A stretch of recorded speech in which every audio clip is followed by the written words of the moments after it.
Hello everyone, welcome to my channel teacher connection. So आज class 6 NCERT chapter 9 दैनिक जीवन में पृथक्करण की विधियां, इस चैप्टर को हम अच्छे से डिस्कस करेंगे और जानेंगे आज इस चैप्टर में क्या कुछ हम सीखेंगे और जो हमारे एग्ज़ाम सीटेट एग्ज़ाम के लिए बहुत ही इम्पॉर्टेंट रहेगा।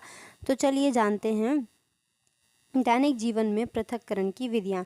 तो सीधा सा मतलब है कि हम इस चैप्टर में अनाज को पृथक्करण करने की, रेत को, बालू को अलग करने की, अनाज से बहुत सारी विधियाँ सीखने वाले हैं।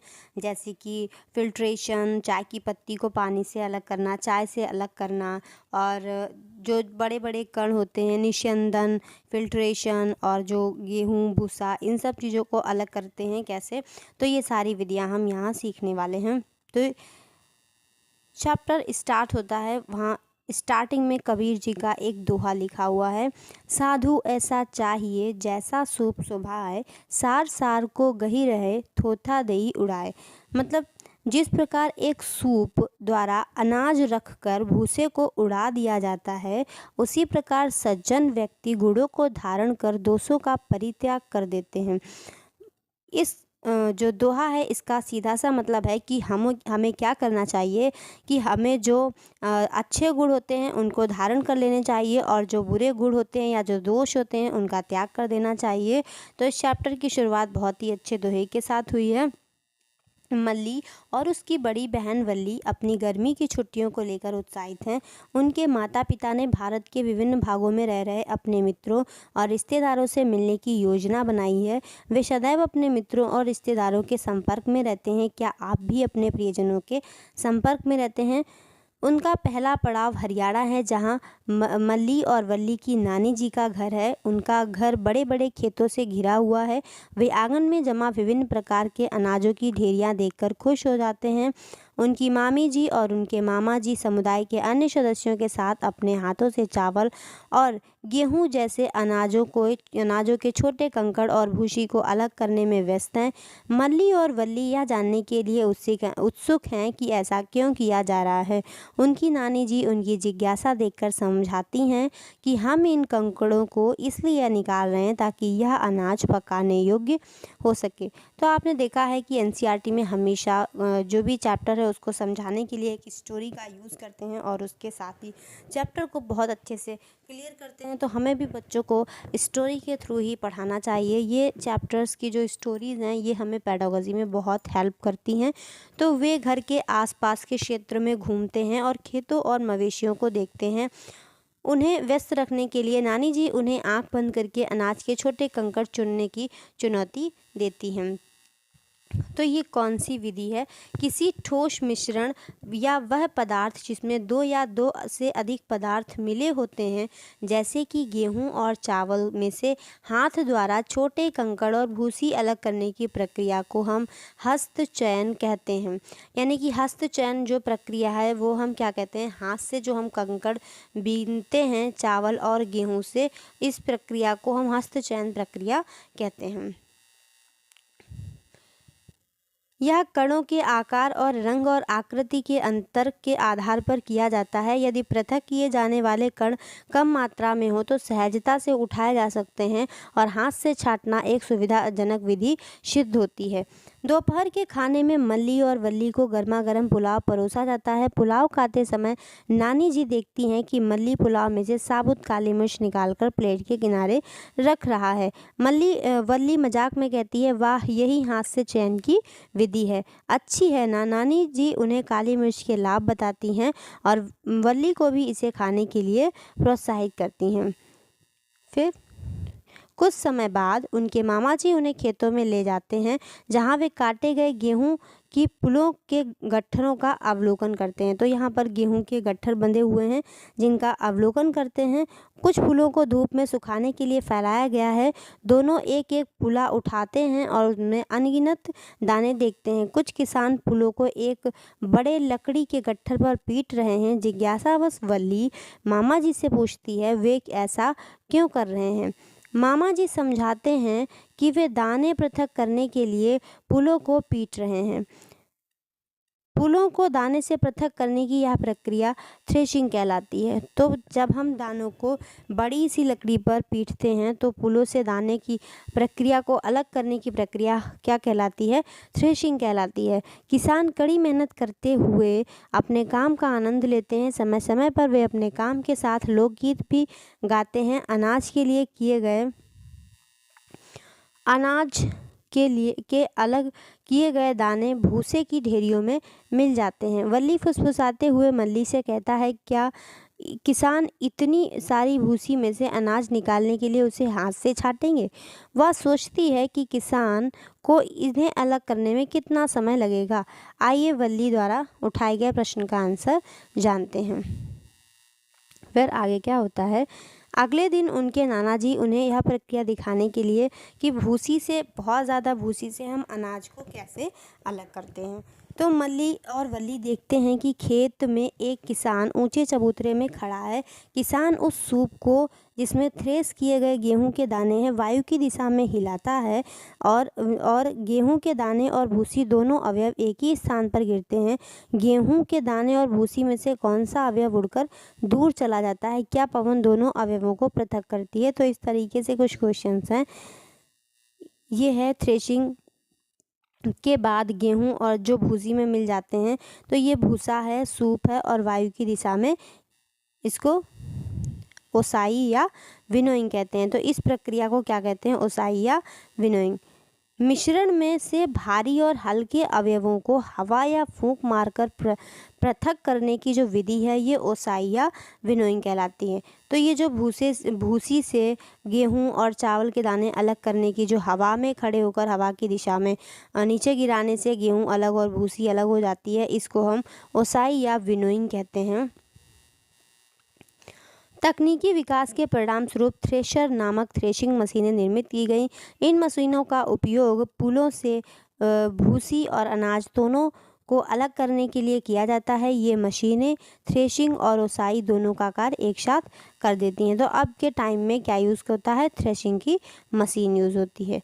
फिर क्या होता है? अगले दिन मल्ली और वल्ली अपने पिताजी के मित्र घनश्याम भाई से मिलने के लिए अहमदाबाद के लिए ट्रेन पकड़ते हैं। वल्ली मामा जी की यात्रा के लिए मीठी पूरी बनाने का अनुरोध करती है। वल्ली, क्या मैं गेहूं का आटा गूंथने में आपकी सहायता करूं? मामी जी, आटे से कोई भी व्यंजन तैयार करने से पहले हमें आटे में विद्यमान चोकर को निकालना होता है। फिर वल्ली कहती है कि हम इसे कैसे करते हैं। मामी जी बताती हैं कि हम इसके लिए चालनी का प्रयोग करते हैं। तो ये रही चालनी। हम अपने घर में आटा के लिए क्या करते हैं? चालनी का प्रयोग करते हैं। चालन से हम आटे के बारीक कण चालनी के छिद्रों से निकल जाते हैं।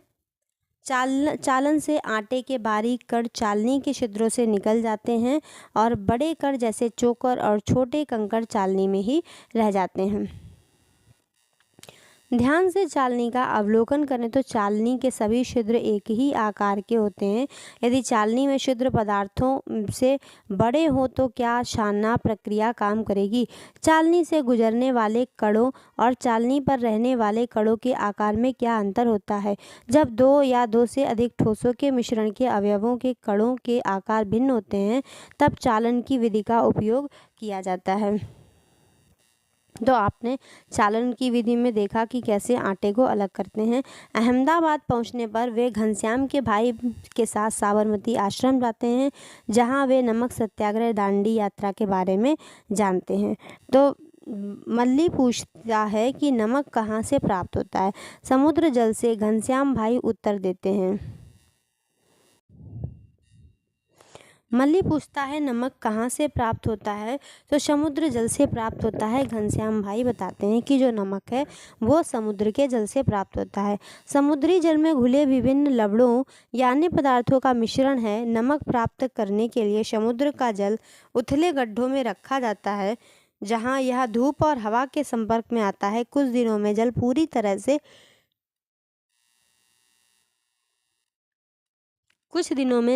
तरह से वाष्पित हो जाता है और ठोस नमक शेष रह जाता है।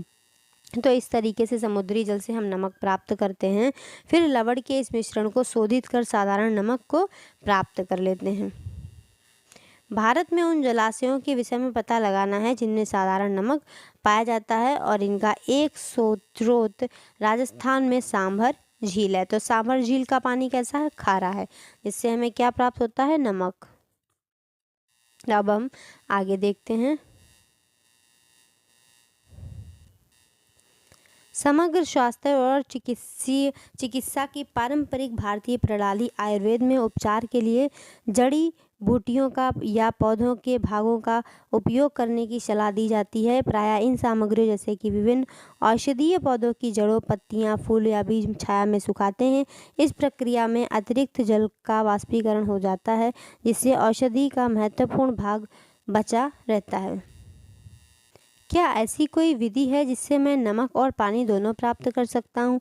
क्या ऐसी भी कोई विधि होती है जिससे नमक और पानी दोनों को प्राप्त किया जा सकता है? अब समय आ गया है कि वे दक्षिण भारत के पांडिचेरी में रहने वाले अपने दादी जी और दादाजी से मिलने जाएं।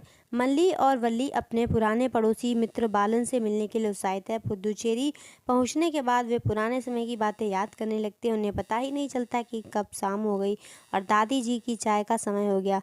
दादी जी, मैं आपके लिए चाय बनाता हूँ। बच्चे, हम भी आपकी सहायता करेंगे। तो दादाजी क्या कहते हैं? दादाजी, मैं आपके लिए चाय बनाता हूँ। बच्चे कहते हैं, हम भी आपकी सहायता करेंगे। चाय बनाते समय दादाजी ने एक कप चाय बनाने के तरीके के बारे में कुछ सुझाव दिए। बालन कहता है, चाय बनाने के बाद आप चाय की पत्तियों को कैसे अलग करते हैं? दादाजी कहते हैं कि स्पष्ट है, चालनी के द्वारा। आप जानते हैं कि यदि हमारे पास चालनी नहीं है तो भी हम अधिकांश चाय की पत्तियों को अलग कर सकते हैं। वल्ली ने पूछा कि वह कैसे करते हैं? अब दादाजी कहते हैं कि चाय वाले बर्तन या पात्र को कुछ समय के लिए स्थिर छोड़ देते हैं और फिर चाय को धीरे धीरे कप में उड़ेलते हैं। और वल्ली कहता है, अरे हाँ, और तब चाय की पत्ती नीचे रह जाएगी और ठोस और द्रव के मिश्रण में भारी अवयव नीचे बैठ जाता है। इस प्रक्रिया को अवसादन या सेडिमेंटेशन कहते हैं। जब बर्तन को तिरछा कर जल द्रव हटाया जाता है तो वह प्रक्रिया निस्तारण या डिकेंटेशन कहलाती है। तो अवसादन क्या होता है? सेडिमेंटेशन क्या होता है? ठोस और द्रव के मिश्रण में जो भारी अवयव होते हैं वो नीचे बैठ जाते हैं और इसी प्रक्रिया को हम सेडिमेंटेशन कहते हैं। बर्तन को तिरछा कर जल या द्रव को हटाया जाता है तो इस प्रक्रिया को हम निस्तारण कहते हैं। तो अवसादन, द्रव मिश्रण के भारी अवयव का नीचे बैठ जाना। निस्तारण, जब बर्तन को तिरछा करके जल द्रव को हटाया जाता है तो इस प्रक्रिया को हम निस्तारण कहते हैं। हमारे आसपास की सामग्री में आपने पढ़ा कि तेल जल में मिश्रित नहीं होता है और कुछ समय तक बिना हिलाए रखने पर एक अलग परत बना लेता है। और तेल और जल को पृथक करने के लिए आप किस विधि का उपयोग करेंगे?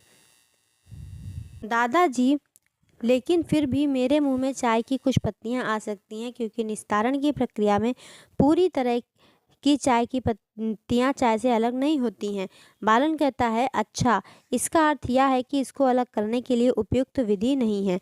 मतलब जो हमारी ये विधि थी अब तक के लिए सेडिमेंटेशन वाली, ये उपयुक्त नहीं है। दादाजी कहते हैं, बिल्कुल सही, तुम ठीक कह रहे हो।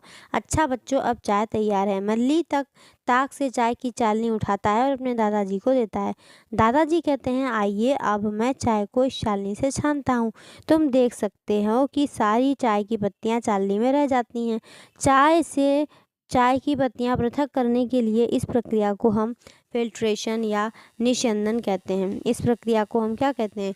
निस्यंदन कहते हैं, फिल्ट्रेशन कहते हैं। बालन मल्ली से पूछता है कि क्या वह मटमैले जल के निस्यंदन के लिए चाय की चालनी का उपयोग कर सकते हैं। आओ, क्यों ना हम इसे स्वयं करके इसका पता लगाएं। दादाजी, साथ ही मटमैले जल को कपड़े के एक टुकड़े से भी छानने का प्रयास कीजिए और फिर अंतर देखिएगा। तो मटमैले जल को हम कपड़े से छानेंगे और चाय को हम चालनी से छानते हैं। आगे देखते हैं। स्वच्छ जल पाने के लिए मुझे कपड़े की कितनी परतों का उपयोग करना होगा? मल्ली, हमें कपड़ों का टुकड़ा क्यों उपयोग करना चाहिए? दादाजी, कपड़ों के छोटे टुकड़ों में बुनाई मतलब ये कहते हैं कि हमें छोटा टुकड़ा क्यों यूज़ करना चाहिए चाय छानने के लिए या जल को मटमैले जल को छानने के लिए। कपड़े के टुकड़े की बुनाई में धागों के बीच छोटे छोटे रंध्र या छिद्र होते हैं। कपड़ों के इन छिद्रों को उपयोग छानने के लिए किया जाता है। प्राचीन काल में भी लोगों ने इस पद्धति को अपनाया। यदि जल एक बार में छानने के बाद भी गंदा है तो वह अशुद्धियाँ फिल्टर का उपयोग करके अलग अलग की जा सकती हैं, जिसमें और भी छोटे रंध्र या छिद्र होते हैं। फिल्टर एकमात्र ऐसा निस्यंदक है जिसमें अत्यंत सूक्ष्म छिद्र होते हैं। तो इस तरीके से आपने देखा कि निस्यंदन क्या होता है। आगे बढ़ते हैं इस चैप्टर में। फिल्टर पत्र के अतिरिक्त कपास, चारकोल, रेत इत्यादि अनेक सामग्रियों का उपयोग निस्यंदक के रूप में किया जा सकता है। निस्यंदक का चुनाव पृथक की जाने वाली सामग्रियों के कणों के आकार पर निर्भर करता है। तो आगे देखते हैं। तो अब तक जो हमने पढ़ा वो हमारा चैप्टर 9 पार्ट 1 डिस्कस कर लिया है हमने। Chapter 9 class 6 NCERT part 1। अब हम नेक्स्ट वीडियो में पार्ट 2 डिस्कस करेंगे। आई होप आपको वीडियो अच्छी लगी होगी। वीडियो अच्छी लगी है तो लाइक कर दीजिए, शेयर कर दीजिए एंड कमेंट बॉक्स में कमेंट करके ज़रूर बताइएगा कि आपको वीडियो कैसी लगी। Thanks for watching. मिलते हैं नेक्स्ट वीडियो में पार्ट 2 में।